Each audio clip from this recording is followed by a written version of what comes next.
Oh my god, it's...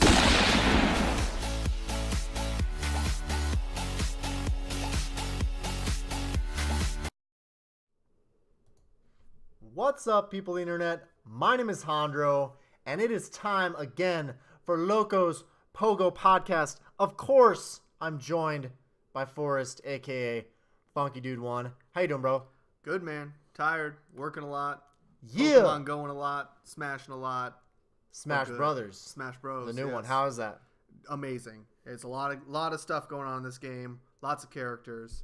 I had to spend all weekend unlocking everything, so I've been grinding. Is it as amazing as this new loading screen, bro? Yeah. Finally, we got something other than the summer loading screen. I just actually got the new update, so 1.131.2 or whatever it is, that is including all the PvP data necessary.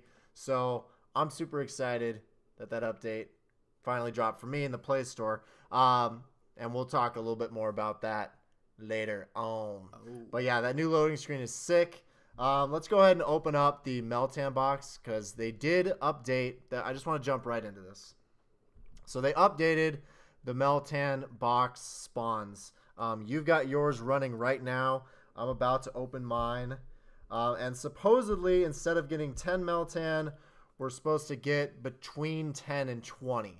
So far, that seems to be pretty accurate. Yeah. I've been getting spawns on my game about every 90 seconds or so. that's pretty good. I know a lot of people are averaging it's more towards the 15 to 20 mark as what they're getting from the Meltan boxes. But Meltan are a little harder to capture. I'm noticing. That's what I've heard, that they're a little bit more feisty, that their catch rate isn't quite as low. I haven't had anyone run yet, but I definitely can tell that they're putting up a fight here trying to get caught. So definitely a good risk reward. Additional Meltans that you can get makes evolving it faster into low metal. Definitely. However, also requires you to pay a little more attention because it's once every 90 seconds that you're getting a spawn. So Meltan numero uno, and you still don't have to actually move around in order to catch those Meltan, which is nice. Still don't have to do that. You can do it from the comfort of your home. You can just sit at home, which is how I'm going to enjoy playing Pokemon Go from now on. Just PvPing from my house in my underwear. It's going to be awesome. Hondro's going to be a pseudo spoofer. He's just going to No. He's just going to sit at home. No spoof. Do almost everything at home. Just gonna no raids. I'm done. I don't need raids anymore. I'm just gonna PvP from my house. So yeah, the Meltan box we've got running right now. So that's a pretty serious change, which is nice because it'll make it that much easier to get, like you said, Mel Metal, and you'll have more chances to get a better Meltan out of the box, which is also nice. So that's pretty cool. The other thing that's changed, besides obviously everything else that's coming out, we do have the Adventure Sync rewards changed recently. I did notice that. So I first noticed it too, as far as I think last week it was. I had done almost 50 kilometers, but I had 8 open egg spaces, and I didn't get a single egg out of my Adventure Sync. Well, I mean, just get random, good, bro. I know, which is a random chance of it not really happening for me, but I did notice that there were several people who said they didn't get eggs to begin with, and that was last week. I got one 5K last week. And then now they've made another change, as we're learning, that the eggs that you're getting from Adventure Sync no longer are guaranteed to be Gen 4 Pokemon. Yeah, there's been a lot of the 10Ks you used to only get either a Riolu or a Shinx, and then out of the 5Ks it was the Penguin, the Turtwig, or the Fire Monkey. Turtwig, Chimchar, Piplup. I knew it was someone Baneri. P, yeah, or the rabbit. That was it. It was no those Badoo? 4. I thought Badoo was added to that list too. Oh, maybe. I don't know. And They kept changing it. But they're further screwing with our chances to get another Riolu, because now it's even harder to get what you want out of a 10K egg that you're getting from Adventure Sync. Definitely. So, and I didn't even make the 50 kilometers this week because I was just not really playing all that much Pokemon Go because there was no event going on. There hasn't been an event going on. And I actually, I was still doing my walking at work, so I had over 50,000 steps. but it only equated to about 35 kilometers. So, because I wasn't playing, because I was usually getting about 50 to 60,000 steps plus playing with the phone open and like, you know, driving around or walking the parks and stuff like that to get more distance and stuff like that. But I just wasn't playing because of my work schedule. So I will say Niantic has now killed my desire to get 50 kilometers a week because it was a stretch to get that. You did have to actually work at getting that. Adding silver pineapps to this list is nice because that's actually something that's worth it. That is nice. However, me and my love of tacos and everything else is not going to strain myself to get 50 kilometers to hatch another Trapinch in the desert, which is stupid because I have so many of those, so many Feebas, everything else. You gave us something good and then you immediately took it away. Like Sinnoh Stones, they gave us something good. Yeah, and literally like, for 2 weeks. So yeah. So it's the same thing again. I don't know why they keep doing this giving us something good. Meltan's being a punk. Yeah, I don't know why they're giving us something good and then taking it away immediately, or at least making it harder on us to accomplish what our goal was. And it's just kind of disheartening. I know that they're adding things to PvP, and hopefully there's a chance to get some 10k eggs out of PvP that hatch certain things. Maybe they'll do it that way. So we do know that you can get 3 rewards from the trainers and 3 rewards from people that you're battling every day. So you can do 6 rewards. So hopefully there'll be some balance to give us something back after they took it away, but who knows? Right now I'm kind of disappointed. That Meltan took so long to catch that there's already a new Meltan. That's why I said these Meltan are there's already a new Meltan here for me to catch. No, but it is interesting to see that they're changing up the eggs and everything for this. I think it was good if they would have left it a little longer. Yeah, I would, more shots at Riolu because there's no other way to get that Pokemon yet. So it's literally just in 10Ks. So until they do Lucario and raids, which maybe fingers crossed if they do that, yeah. If they do it. But yeah, so we've got the big change to Adventure Sing. It doesn't change any of the main rewards. That's kind of the key takeaway. The main rewards are still the same. So you're still getting the Pokeballs for 5 kilometers. Pokeball, Great Ball, Dust, guarantee. All the guaranteed rewards have stayed the same. It's the additional rewards that have changed. And the fact that those eggs that are implemented in there aren't guaranteed to be Gen 4 Pokemon. So that's the big takeaway, is that there's silver pineapps in there, a slightly more chance for more candy, and then the eggs are still a chance in there, but you just don't get a guaranteed 4th generation hatch out of those. Let's go back, and we're going to talk about the Datamine for basically what is going to be called the PvP update. So the 0.131.1 Datamine came out last week, so they were able to break it down. We're just going to talk about a few key points. So we all know that this is going to be for the PvP update. Obviously, we got the PvP loading screen that you guys saw at the beginning. A lot of this is really not that interesting but there is, what's really interesting to me is once you get down here to where they talk about additional attacks being added, as well as buffs and debuffs to your attack and defense stats being added for this PvP system. So what am I talking about here? What is like a buff attack? So if you look down here in the values, there's actually 3 levels of debuff and 3 levels of buff, meaning your attack and defense stats. So you've got here at the top, attacker attack stat change times 2 there. And then you've got attacker defense stat change and target attack. So you're going to be able to learn attacks that are going to have buffs and debuff effects on the opposing Pokemon that you're battling. And then stat effect levels, and then you've got the 3 different levels of buff and debuff. So that's going to be we're talking a whole different meta for what's actually going to be out in PvP coming out here possibly by the end of the week, and we'll talk about that a little bit more later too. Well, and the equivalent of this, just for those who haven't played the main series games, there are several moves that you can use. For example, there was Tail Whip, there was Screech. There was a lot of different moves that Leer. When you use them on your opponent, certain stat moves would actually decrease. Yeah. And so you could drop your opponent's levels down as far as their evasiveness, their accuracy. Yeah, you could drop their things. speed, their special defense, physical defense. Like, there was moves for everything. And there was also moves that boosted. So there was one called Swords Dance. When you used it, it boosted your attack stats and your defensive stats. So this is the equivalent of adding those moves into battles, which will be interesting to see how they balance everything out. And they also added new move sounds to go along with new moves. So there's a list here. I mean, it's the real interesting ones are like this one here, Leech Life and Drain Punch, which both those moves typically, when used in the core games, not only do they deal damage to the opposing Pokemon, but they also give your Pokemon health back. So it'll be interesting to see those. And then they've even got some like acid spray, which I'm sure in the core games has the ability to potentially poison a Pokemon. Does.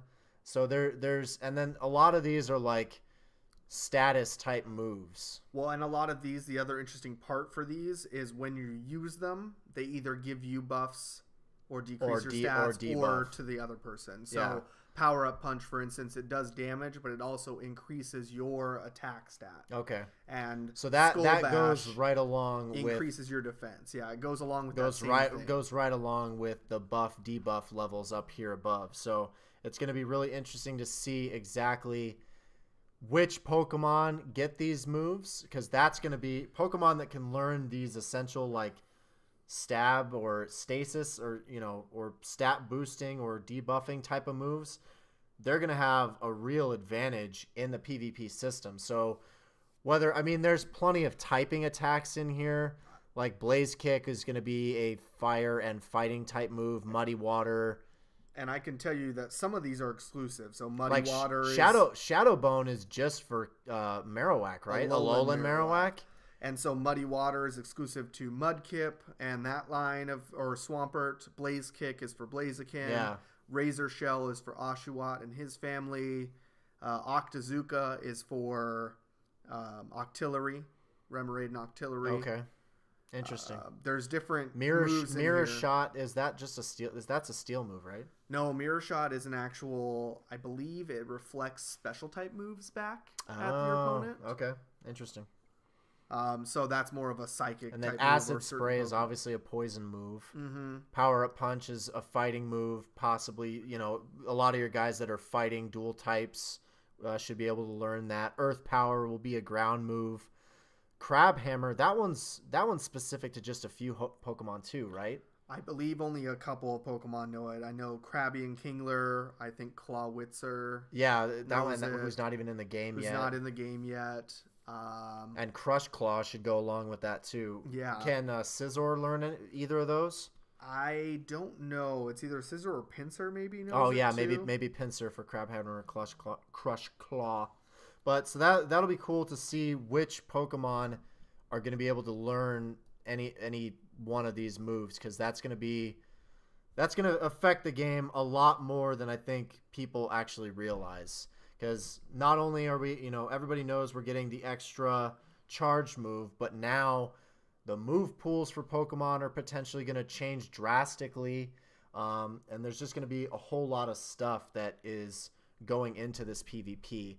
And then with that, there was some new textures, some new move things that came into the APK. And then the pictures of the leaders and the loading screen and all that stuff. So not really a whole bunch of like info in here, other than stuff that we didn't know, other than really the new moves and the buffs and debuffs to both attack and defense stats. Those are really the big takeaways that hadn't been announced yet. So that's really what's exciting about the Datamine. Then if we want to go into like wintertime rumors and stuff like that for what's what's potentially coming with the new winter event? Absolutely. So there's been a lot more of, in addition to this Datamine thralls, I guess, is that we're saying it? Okay, so he's come across some of those previous Pokemon models that we talked about being in here, as far as Wormadam specifically, other forms of Deoxys and Shaman coming in. There are several Pokemon that have like an East and West form, or a day and sunny form versus night form. A couple of those that have different forms to be activate have been added in here. Mm-hmm. And in addition to this, because they're having the holiday event here soon, there are rumors of potential new shinies, because shiny codes, they've been adding shinies in the code like for a crazy. While. And those include Sneasel having a shiny, which doesn't surprise me because Sneasel has an evolution, Gen 4 evolution, and they've been going back and adding shinies for all of them. Delibird, which also wouldn't surprise me as a way to reinvigorate people to hunt for Delibird. And that's been guaranteed to come back, because Niantic in their newsletter, they actually already officially announced that Delibird will be back for this holiday season. And then the one that does surprise me the most is Lapras. But I know normally they've thrown in a random shiny as an ice Pokemon. It's Gen 1. They seem to really be pumping out the Gen 1 shinies recently, especially with like Sandshrew being released in Japan right now and soon to come out to everybody else. Well, I do think that winter and this holiday time is the perfect time to do an ice type month event. Yeah, we were actually talking on the phone just a bit ago about potentially having ice raid bosses come out for the wintertime. Ice and steel I could see as raid boss types, but then also we were talking about the potential of them adding the 4 ice type Gen 4 evolutions that we have. So we have Glaceon, we have Frostlass, we have Mamoswine. I can't wait for Mamoswine. And I believe I'm missing one of them. I forgot who the 4th one was.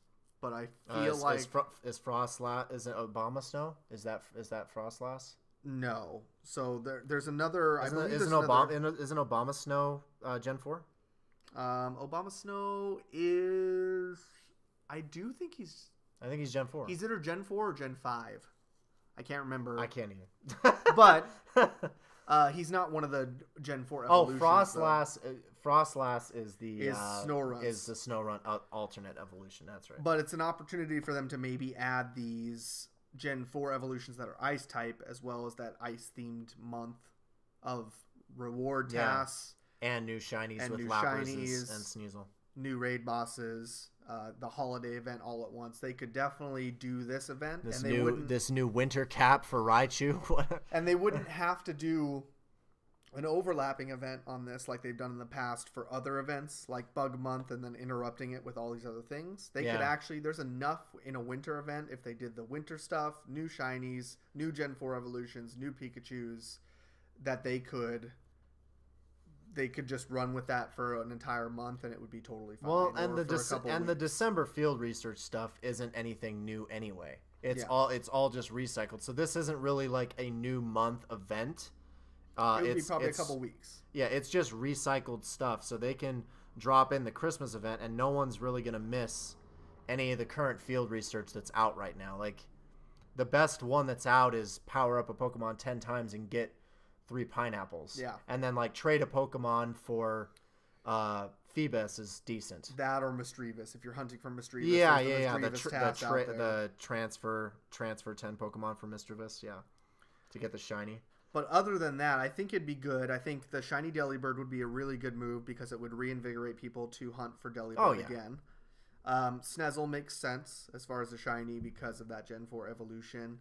Lapras also makes sense if you're doing an Ice Mon and you do a random Mon out there, because I know all of those Sneasel and Weavile are both kind of pink, and then Lapras and Delibird are both purple. Yes. So yeah. The color scheme all kind of goes together. I'm gonna take your word on that because I'm colorblind. So I'm gonna. I'm gonna go with you. Sneasel, that's why my hesitation. Sneasel and Weavile are pink. I know Sneasel was pink, and but Lapras and Delibird are both purple. Okay. So, so I was letting you take that, and that was on your shoulder there. That purple. was messed up. So you're good. They're both purple. Trust me.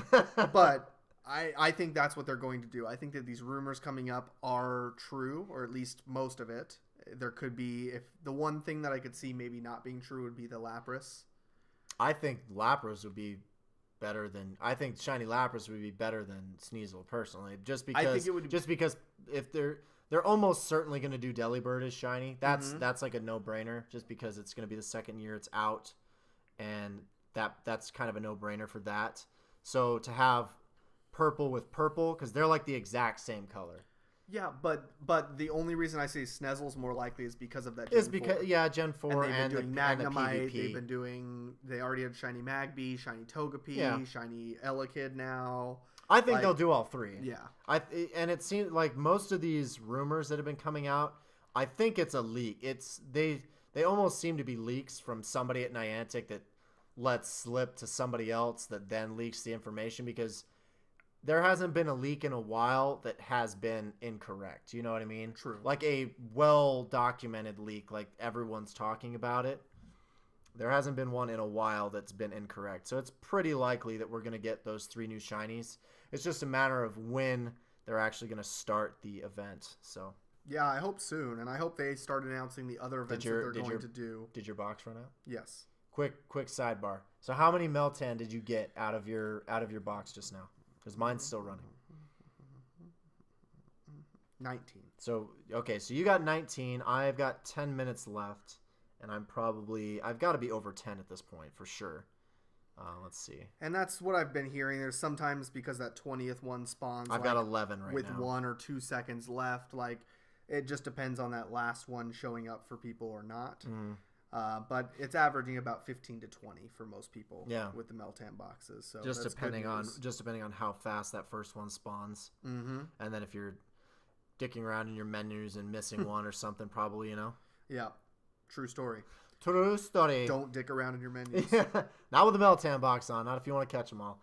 All right, let's wrap this up and talk about PvP and the likelihood of what here's my thoughts. So, like I said at the top of the episode, I was able to officially download. I didn't have to download the APK.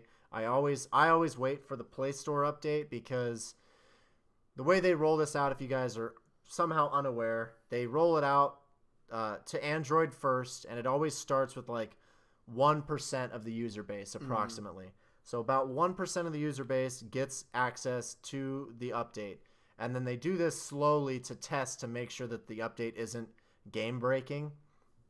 And then it's a little bit harder to do because they've got special permissions and stuff with the Apple iTunes or whatever, the Apple Store, whatever they call it nowadays. I don't know. I don't have an Apple device. So Apple always gets it last, and it's usually like right before the actual update drops. I usually get it like 1 or 2 days before the forced update comes. So as of recording this, it's Tuesday night. It's about 7:30. I got the update, I think, around 3 o'clock this afternoon. So my prediction is that the forced update is probably going to come late on Thursday or early in the morning on Friday, and then PvP is actually going to be out for starting with level 40 trainers, probably midday Friday is my guess. So what do you think? That's a pretty good estimate. I think that's possible. I definitely know that they're going to try to push a lot of stuff. They did say coming this month, so they're running out of time slowly but surely.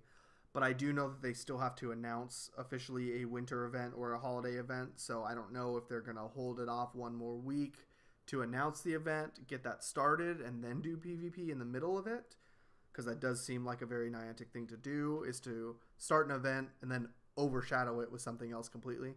I think they'll do it the other way. I think they'll do PvP, and then next week they'll do PvP starting this weekend, starting Friday, and then over the weekend they'll probably announce the winter event and then start the winter event, or sometime next week they'll announce and start the winter event. That's my prediction. So my prediction is that PvP is dropping on Friday. They're going to roll it out slowly over the weekend until it's available to everybody level 5 and up. So they'll start with level 40, then they'll drop it down to like people at level 37 or 35, and then level 32, level 30, level 20. You know how they do it every time, just like they've done with raids and everything else that they've introduced, and friends, how they've done all the big major changes. They've Rollouts. rolled it out to level 40 trainers first, just because that's a smaller group that is less likely to, if every level 40 player gets it, you're not going to immediately crash the game because it's a stress test. So they'll roll it out, and I think they'll do PvP over the weekend, and then during next week they'll announce and release the December or, the Christmas time event. So we shall see. I hope that's the case, and I definitely hope that we get a little more clarification on some other events. There's one that's currently, I guess, ongoing in Japan that we have no idea about, not an official announcement on it, really. are you talking with when we're going to actually get like Shiny Sandshrew and stuff like that? Yeah, Shiny Sandshrew is now out in the game, but only in Japan for this event that's going out there. It's a celebration of the desert, apparently. And it's not even a Pokemon. They specifically said, because I watched a Trainer Tips video, and he's like, because Sandshrew is his favorite Pokemon. Mm-hmm. And he didn't make plans to go to that event because they specifically said there wasn't going to be a Pokemon Go tie-in to the event. So he didn't make plan. He was gonna go, but then they said there was specifically not going to be a Pokemon, and then they did it anyway. That So communication needs to improve a little bit. Well, especially with why not just tell your biggest Pokemon Go influencers what's going on? Yeah. So they can put out videos and inform everybody. Why would you hide information? Just make them sign a thing that says, "Hey, don't release this information until said date. Like, we're giving this to you guys so you can make videos and promote the game, but don't." Well, that's what they do for every video game that comes out. They do the same thing. I don't understand why. I don't understand why Niantic and the Pokemon Company are so tight-lipped with Pokemon Go stuff. I don't know. It's interesting. I don't know. We're available for hire to run the Pokemon Go official Twitter. Yeah. If you want us to run it, you just give us the information. We tweet it out. We do all that. I can do that from home all day, every day. We will put out a tweet every hour. I'll tweet every hour on the hour. I got nothing else to do. We got it. So let us have control of this, and we'll get the communication out there. Yeah, we'll make sure everybody knows everything every day. But we were talking. I'm hoping that when they release PvP, we were talking about this before we started recording too, that they release some of the currently unreleased Gen 4 evolutions like Mamoswine and even Frostlass and things like that aren't out but have evolutions in Gen 4. I'm hoping that aligns directly with the PvP release, so that way we've got an even bigger pool of Pokemon to choose from, because with the 3 different leagues, it's going to be very interesting, and there's just going to be so much strategy, especially now with what we found out in the APK with debuff and buff moves being added. Mm-hmm. Literally, guys, PvP is going to be as close to the core games as they can get it right now, because obviously in the core games you've got 4 moves that you can choose from to have on any of your given Pokemon, and it's very turn-based. This obviously isn't that. It's not a turn-based system. I don't think for mobile a turn-based system would have worked as well, especially with not as how the game has been designed thus far. It just doesn't make any sense to switch from a tap and go system to a turn-based system. It just wouldn't fit the way this game has been designed. So to have basically 2 totally different battle systems in the same game just wouldn't make any sense. So I think with the addition of a secondary charge move, potentially, I would like to see bigger move pools for quick attacks personally, and we talked about this a little bit before too. Absolutely. I would like to see at least 1 additional quick attack be added to every single Pokemon in the game, because to have only the option for 1 single quick attack, basically there's 1 good quick attack on each Pokemon. Oh yeah. There's one is always better than the other. There's very rarely a time, depending on how you want to build your Tyranitar, either Bite or Smackdown is the best way to go, Yeah. But Smackdown you could only get guaranteed during the Community Day stuff, so Bite is really the go-to on Tyranitar. There's there's not really a selection of quick attacks. There's almost always one, but and like some like Kyogre literally just still has Waterfall. Like that's its only quick attack. Like and they still don't have a fairy quick attack in the game at all. Well, true, and I do think that it's important that they start doing that, especially with the rate that they're dropping quick, fast TMs. Yeah, with how many fast TMs we have, it's ridiculous. They need to improve the move pool because I'm to the point where I'm actually going to be throwing out TMs, quick TMs, to be able to have more space in my bag, but also because they're not useful. Yeah, to get another fast move and then to increase the rate, or hopefully they give us charge TMs as rewards in the PvP system somewhere, whether it's battling each other, player versus player, or battling with the 3 team leaders. Hopefully there's another way besides raids to get charge TMs, because I think right now I've got 11. So I have 69 fast TMs and 11 charge TMs. And so I think a really cool idea would actually be earning some sort of type of token or currency within PvP. That there would be a shop within the PvP that you could buy bundles that of you could exchange. Like, that'd be nice. You could buy a bundle of 5 charge TMs. Even if I could trade items in, trade in, because they already announced that in PvP your Pokemon are going to be healed after battle, so you're not going to have to use potions. So if I could trade in potions for charge TMs or whatever, like if I could just trade in items like revives and potions and stuff like that, I would do that all day. There's a lot of things they could do for this game. I get that they're trying. I get that they're limited on what they can do because of how they started the game. How they designed it, yeah. I do think that they're doing a good job for what they've started with. The fact that over this last year we've had trading. We've had Gen 3 and Gen 4 drop. We've had Community days. We've had, so many shiny raid bosses, events, all sorts of stuff. Raid days. Just everything that you can think of. We had a lot that dropped this year. Weather systems. And just to think, you don't ever really think about how long this game has been around. It's only been around a couple of years. It feels like forever to us because we've been playing all the time, every day. But this game has evolved massively in 2 years. And so I'm kind of proud of them. I do understand a struggle to program, and we do give them flack sometimes for not doing things, the simple things that they could be doing better. Yeah. But this is a step in the right direction. Definitely. I'm very happy with how much Pokemon Go has evolved over the course of just this year alone. Mm-hmm. Obviously, since its inception, it's basically it's a totally new game. It's totally new. It's because when it first came out, it was literally catch a Pokemon, put it in a gym, battle a gym. That's all you had. Yep. But now you can catch Pokemon, you can trade Pokemon, you can raid the gyms, you can battle in the gyms. PvP is literally coming possibly this week. You can have a buddy and earn candies. There's Adventure Sync. And gifts to each other. They're sending gifts with friendship and building friendship level and getting benefits in other parts of the game for that. Like, there's just so much more in the game that I'm super excited for the continued growth of this game and continuing forward. Just as a little aside, I also got 19 Meltan.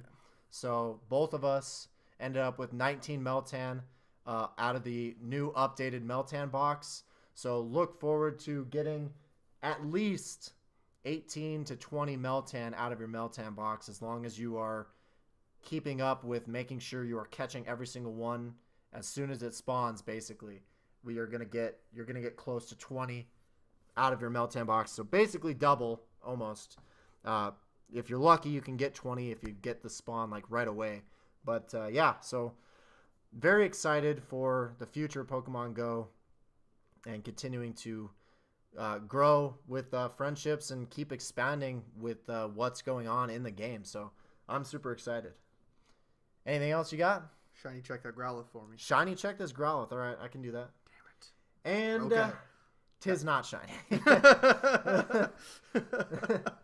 Per usual. That was my one request that I had of this episode. All right, you guys. Well, that's pretty much going to do it for the podcast for now. Obviously, once PvP comes out, I'm going to be doing live streams. I'm working on Friday, but if PvP comes out, as soon as I'm home from work, I'm going to be doing a PvP live stream. So if you are a subscriber and a moderator on my channel and we are ultra friends and you guys want to battle, it's going to be on. So get ready, you guys, because we're going to be doing some on-stream battling, and there's going to be all sorts of cool stuff for PvP coming soon. Like I said, I have a membership button on the channel now. So if you want to become a guaranteed part of my friends list, go ahead and click that join button underneath the video, and I will add you on my friends list, and you will be a permanent member so that we can do PvP battles and exchange gifts and do all sorts of fun stuff. So that's available. I also, if you guys aren't already, please follow me on Twitter. That's where I tweet out all sorts of Pokemon Go updates. When Pokemon Go tweets out something, if it's important, I will usually retweet it as soon as I see it. So it's a good way to keep up if you don't follow the main Pokemon channels, but you're subscribed to me and you want to follow that. I also have a Facebook page where I post videos and all sorts of other cool stuff. So all the links to the social medias are in the description below. I'm on stuff too, but if you want to follow me, that's fine. I'll have him put stuff in there eventually. Yeah, we'll get Forrest links in the description as well. But yeah, you guys, I just want to thank you all for listening and or watching this video. Forrest, thank you, my friend, for joining me per usual. And yeah, look forward to PvP possibly coming this week, you guys. I'm super excited. But until then, I'm Loco Hondro. He's Forrest. And we'll see you guys later. Peace, Poke Trainers. Oh my.